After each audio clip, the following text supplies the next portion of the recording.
One thing about these times that does give me hope is that I do see so many more people talking about coming together in community. However, there's one thing that we have to unpack before we can really come together in community and actually be safe for each other.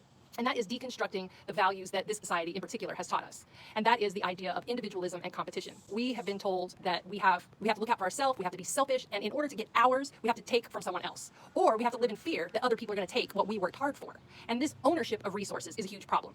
And so in competition, because we have this scarcity mentality that if I don't protect my stuff, if I don't keep that other evil person away from my stuff, I'm going to have nothing. So it's a very scarcity-minded approach, that there's limited pie, and in order for me to get my piece of pie, I have to take your piece of pie, or I have to live in fear and protect my slice of pie from all of you pie thieves out there.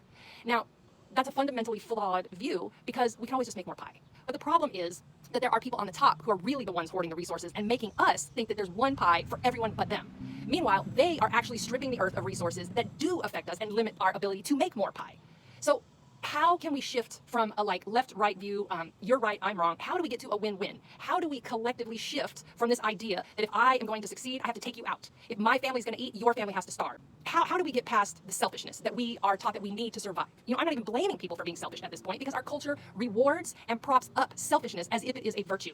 And what it does is it divides us even further. I've talked about the isms that divide us. I've talked about the structures that divide us. But underneath all of that is the fact that we think that there isn't enough for everyone when there clearly is. There's enough for everyone. And if we actually shifted our philosophical or moral compass, whatever you want to call it, away from I am the only person that matters, my people are the only people that matter, to I will be more successful if everyone is more successful. I will have enough if everyone has enough.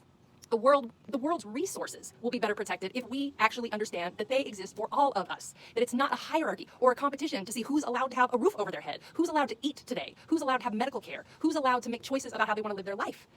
We have to come to a place where we realize that we are truly stronger together. And the only way that we can really and truly do that is if we unpack all the ways that we live in fear. We live in fear of losing. We live in fear of not having enough. But the reason why we have that fear is because we're taught to be afraid. We're taught to see our fellow human as our competition, and that if they get ahead, then we lose. We're taught this very bipolar thing of winners and losers. But the end goal should be winning for everyone.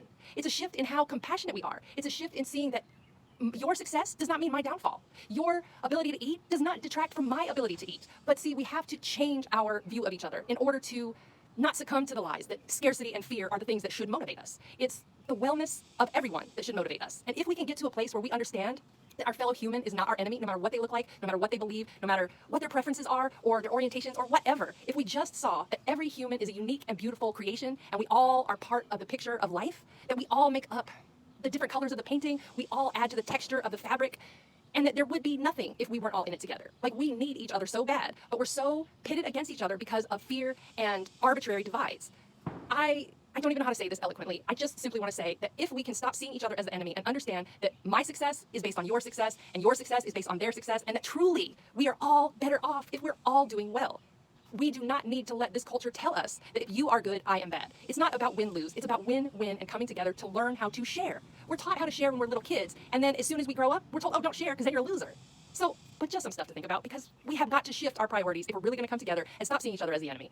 We have a common enemy who is actually destroying the world by hoarding resources and being greedy and using their power to pit us against each other. And we cannot let that happen anymore. And the only way we're getting out of this is if we learn to trust each other and be kind to each other. And look up Ubuntu, okay? You are because I am. We're all interconnected. We are not separate beings. Start to live into that, and that will help us be safe for each other in community.